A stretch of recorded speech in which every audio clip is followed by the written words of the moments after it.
Hello and welcome. I'm calling the Monday, September 23rd, 2024 Planning Commission meeting to order here at 6:30 p.m. Our Planning Commission meeting is being held in person and it's also available virtually on Zoom. I will lead the meeting and the public will be welcomed to participate when invited. Members of the public may attend the meeting in person or join online via Zoom. If you're on Zoom and if you have audio problems, we suggest you leave the meeting and then rejoin. All the Zoom instructions are available on the city's website, www.burnsvillemn.gov, and that's in the meeting calendar. The meeting is also available for viewing on BCTV as well as on the city website. If you're unable to participate this evening and you'd like to submit public testimony, I encourage you to email your comments to city staff or mail your comments directly to City Hall. So the Zoom instructions, which are available on the website, is zoom.us/join. Our meeting ID for this Zoom meeting is 827-4858-4047. If you're on Zoom, please use the chat feature to tell the moderator which item you speak to, and you'll be muted until it's time for you to speak. You can also call into the meeting. The telephone number for phoning into the meeting is 651-372-8299. This call-in feature has the same meeting ID, which is 827-4858-4047. For each public hearing, I'll open up a time when the callers may speak to that item, and I'll give you more instructions at that time. Our first item on our agenda is the adoption of the agenda. Are there any changes to the agenda from commissioners? None. Any changes from staff? Seeing no changes, is there a motion to approve the agenda as printed? So moved. Is there a second? Seconded. All those in favor say aye. Aye. Motion carries. Our second item is the approval of our minutes from our last meeting, September 9th, 2024. Any changes to the minutes from commissioners? Any changes from staff? Nope. Seeing none, I'll entertain a motion to approve the minutes. So moved. Moved and seconded. Thank you. All those in favor say aye. Aye. Motion carries. Our third item, this is a continued public hearing. This is the application of CSM Park Place LP for a planned unit development amendment to add a second drive-through lane and construct a new canopy structure on the Chick-fil-A Restaurant located at 1200 County Road 42 West.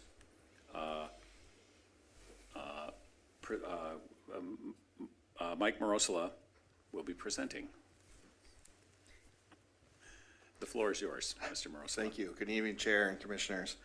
I'm back again. CSM Park Place LP is again applied for a PUD amendment to add a second drive-through lane at the Chick-fil-A located at 1200 County Road 42 West.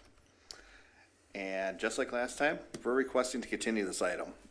We need additional time to review the submitted plans because there's a lot of utilities in the roadway there where they're relocating that sidewalk. So staff and the applicant agreed to move this item to the October 14th Planning Commission meeting with your guys' support.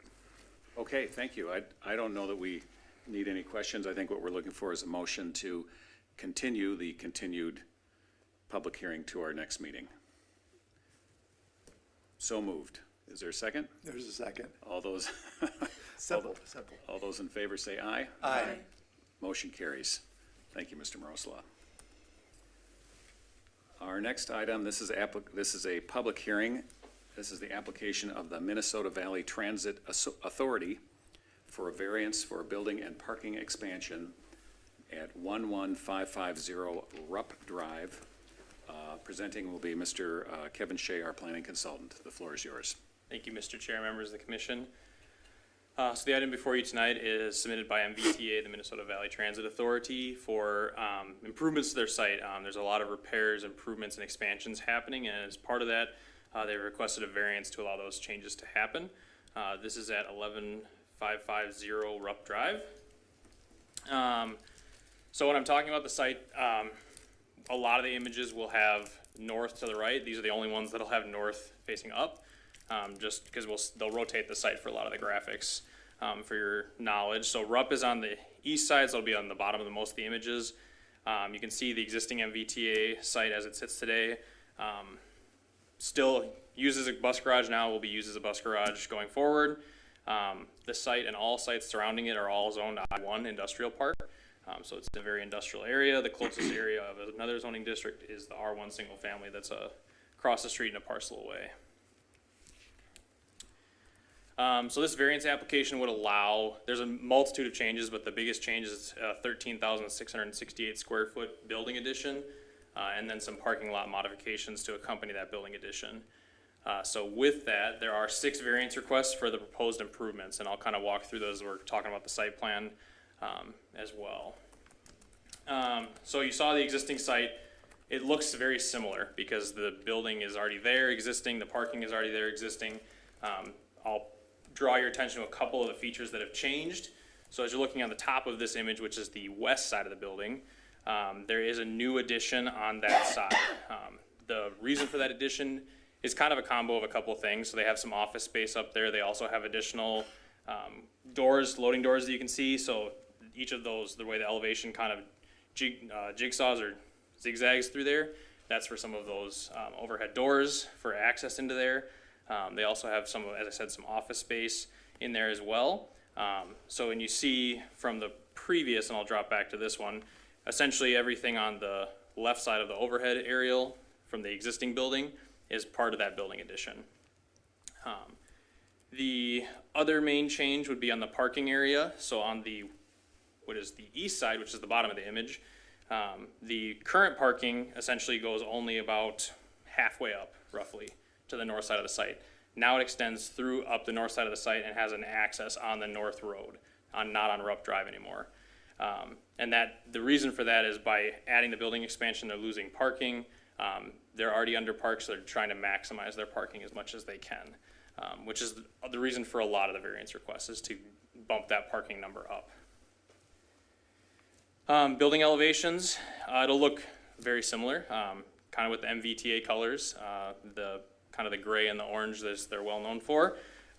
So with that, the elevations really for the expansion will match the existing building.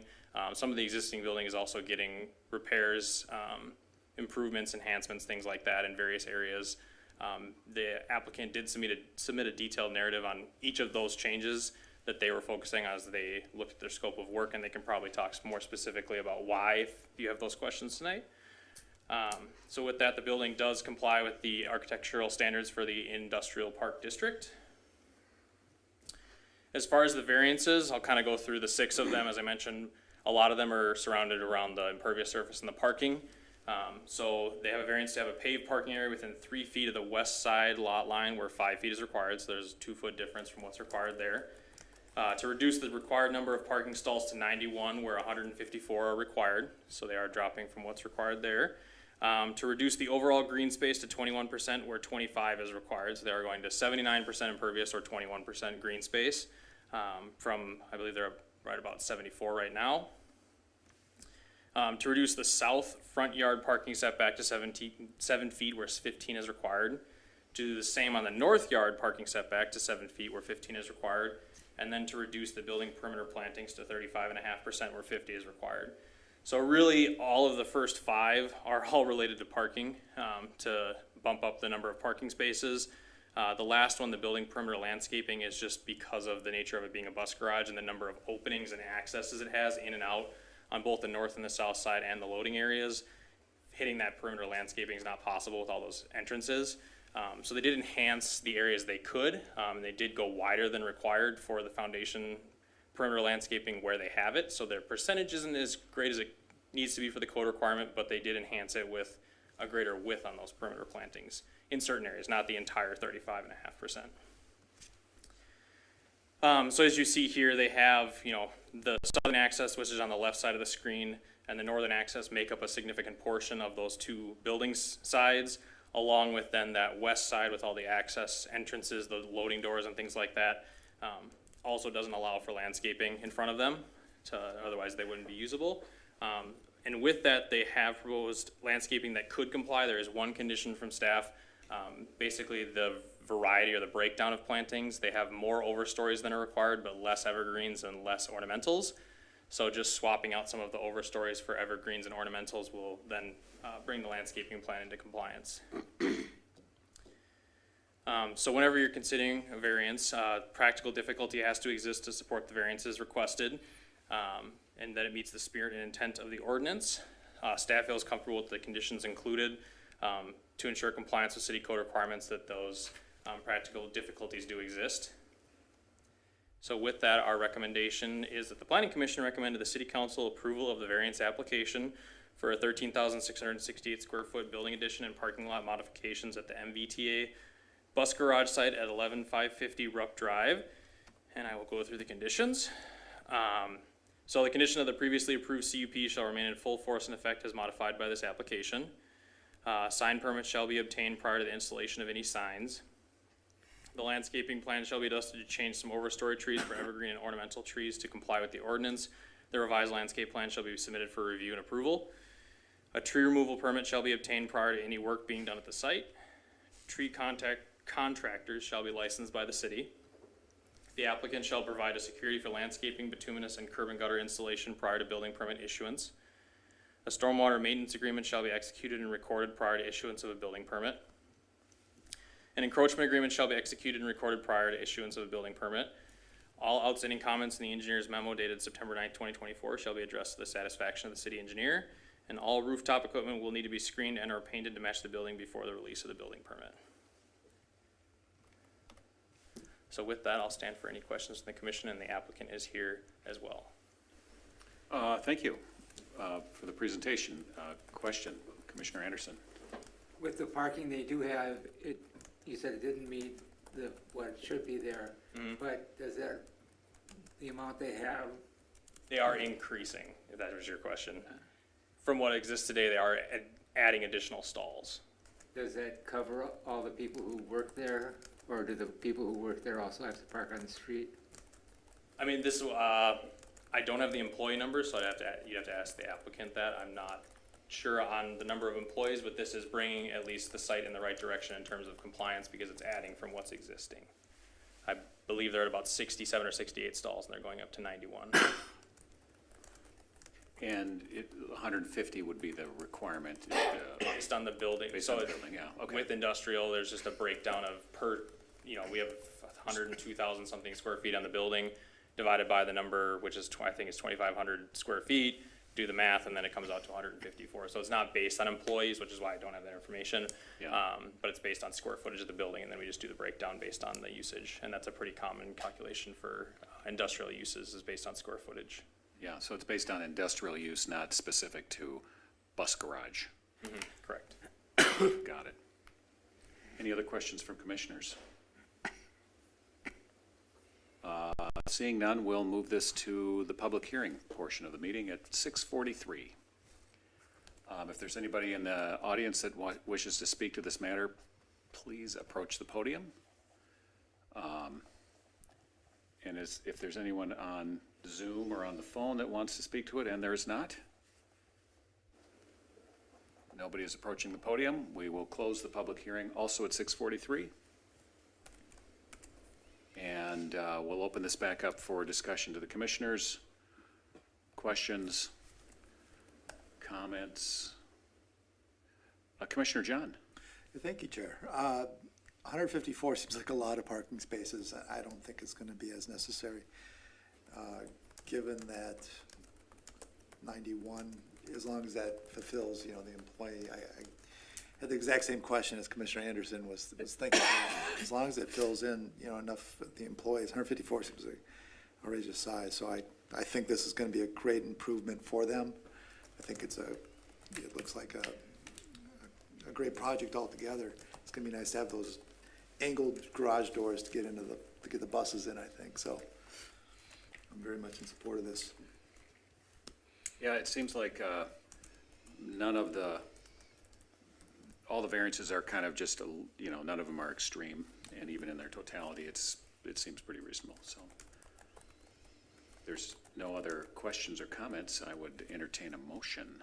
Commissioner Anderson. I move that we recommend to the City Council approval of this request with the variances noted. the requirements noted for the variances. Okay, so there's a motion for approval. Is there a second? Second. Seconded. All those in favor say aye. Aye. Any opposed? The motion carries unanimously. So this will be before the city council on October 22nd on their consent agenda. Our next item, this will be a public hearing. This is the application of JPT Industries for a planned unit development amendment to eliminate the requirement for 2 existing billboard signs to be removed from the Burnsville Marketplace located at 13901 Aldrich Avenue South. And presenting is Kevin Trushinsky, our Community Development Assistant. Mr. Trushinsky, the floor is yours. Thank you, Chair and members of the Commission. So tonight before you, we have a public hearing for an application of JPT Industries to amend their planned unit development to eliminate the requirement that the 2 billboards that are existing on their site be removed. So the site is Burnsville Marketplace. You've seen several PUD amendment applications for this site come through over the past few years. Most recently, last year, you saw a PUD amendment for an increase in signage on the site for Bob's Discount Furniture. The site's zoned mixed use and planned unit development. And here you can see the 2 billboards that exist on the site. So these billboards were part of the original planned unit development agreement from 1990. Part of that agreement was a negotiation for the removal of billboards on site. So there were originally 4 billboards on this site at the time, and when the site was developed to be what it is now, 2 of those billboards were removed, and then these 2 that remain were negotiated to be removed within 13 months from the death of the original owner. So due to council policy direction, we were told to allow all billboards in the city to remain, and these 2 included. So we've spoken with the owner and have informed them that we're not going to be enforcing that removal requirement from their original PUD agreement, and that we would be amending the PUD to remove these agreements. So the benefits for the billboards remaining, it allows for greater opportunities for local advertising and public service announcements, which is similar to what we've seen on other billboard projects that we've done in the city over the last couple of years. PUD deviations, so they aren't proposing any changes to the site at this time. The owner has expressed interest in making aesthetic improvements to the billboards in the future. We don't have any information about what they're looking to do, but as you could see in the photos, it could benefit from some improvements. And we've seen a trend of a lot of the other billboards in town being moved to the digital displays. So part of this is that we will be ensuring that they are eligible for upgrades to the digital displays should they want to in the future. Again, there's been no plans for that expressed to us at this moment, but it is an option that we want to make sure that they know that they're allowed to do in the future if they so choose. So they're primarily visible from I-35W, and they don't obscure the view of any of the properties from County Road 42 or from the 35W exit ramp. So they're really not in the way of anything, not causing any sign clutter as some billboards do in other areas, not in town. So we don't really see any issue with them staying where they're at from a planning perspective. So with that said, staff does recommend that the Planning Commission recommends to the City Council approval of the PUD amendment to eliminate the requirement for the 2 existing billboard signs to be removed from the property at Burnsville Marketplace, subject to the following conditions. The following conditions from the February 20th, 1990 PUD recorded in the office of the Dakota County Recorder on May 14th, 1990 as document number 937862 shall be hereby rescinded. Those conditions are the billboard along 35W currently advertising Burnsville Center March 2nd, 1996, or within 13 months after Jean Agnes Young's death, whichever is later, and the billboard along 35W currently advertising Toyota within 13 months after Jean Agnes Young's death. So those are the two conditions that are specifically being struck.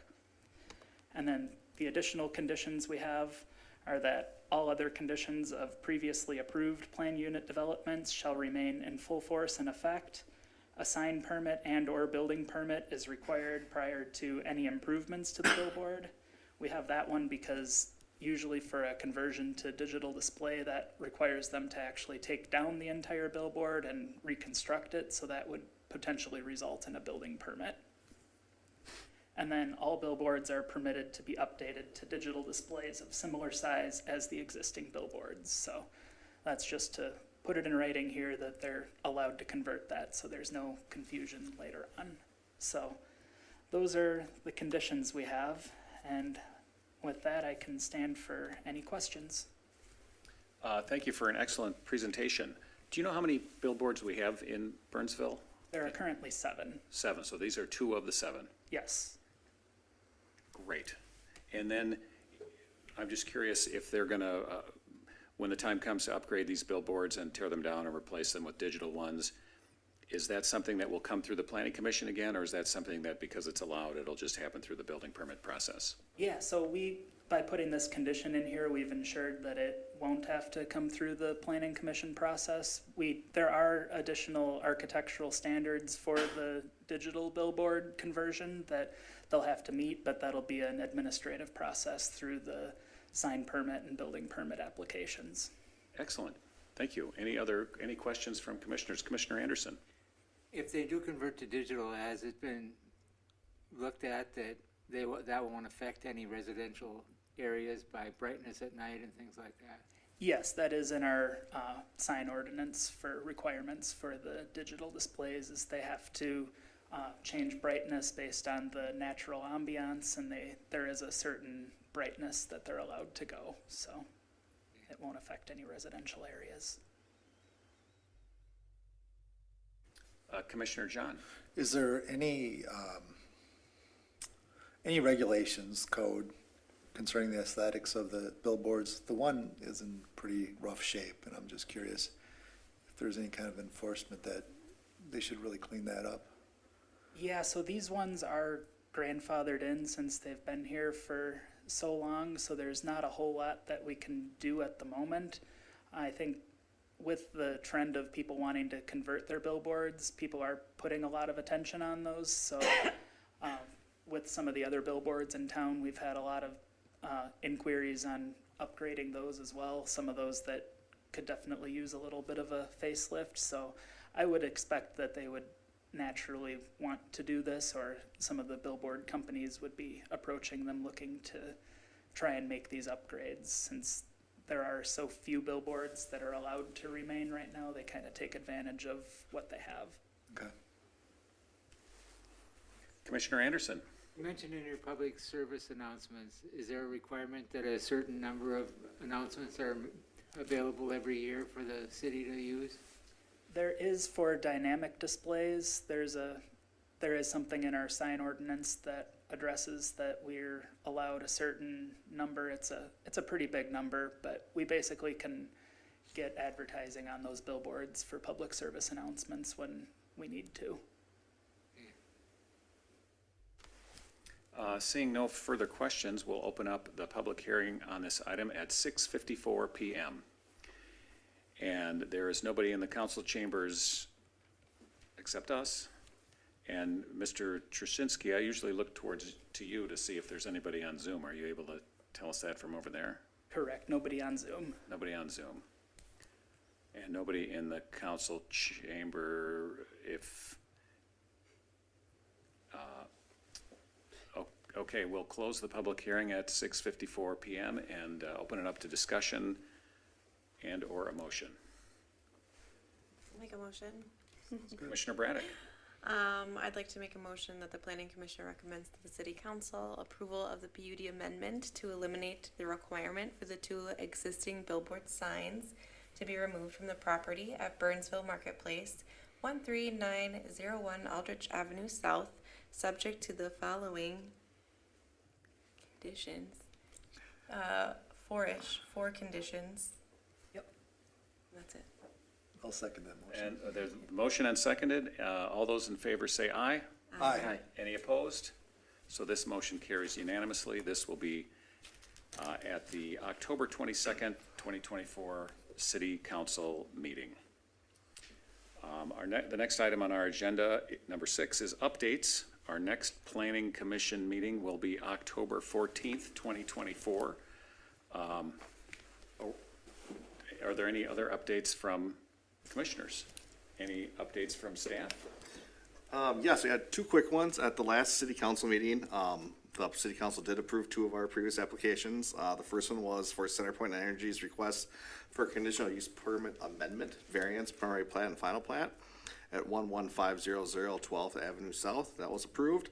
And the second one was John Messenbrink's request for a conditional use permit for open sales and rental lot at 2205 Highway 13 West. That was approved as well. So as you said, our next meeting is, I believe it's October 14th. October 14th, that's what it says on my agenda. There we go. I don't know if I was supposed to read that or if you were, but I read it, so. No further updates. Our next, I'll entertain a motion to adjourn. Seconded? Second, third, and fourth. All those in favor say aye. Aye. Thank you, everybody. Have a nice evening.